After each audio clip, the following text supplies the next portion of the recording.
বিসমিল্লাহির রহমানির রহিম। প্রিয় দর্শক, পুরা পৃথিবীর মানবতা স্তব্ধ হয়ে আছে গাজায়। পুরো পৃথিবীর মানবতা আর্তনাদ করছে গাজায়। আমার ভাইয়ের রক্ত, আমার বোনের রক্ত সেখানে নির্দ্বিধায় প্রবাহিত হচ্ছে।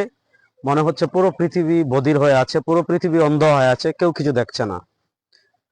ইসলাম ও মুসলমানদের এই দুঃসময় আপনারা জানেন, গাজার মুসলমানরা আগামীকাল বিশ্বব্যাপী হরতাল পালন করার আহ্বান করেছে, যাতে পুরো পৃথিবী একসাথে গাজাকে সমর্থন করে ইসরায়েলি বর্বরতার বিরুদ্ধে ফুঁসে ওঠে।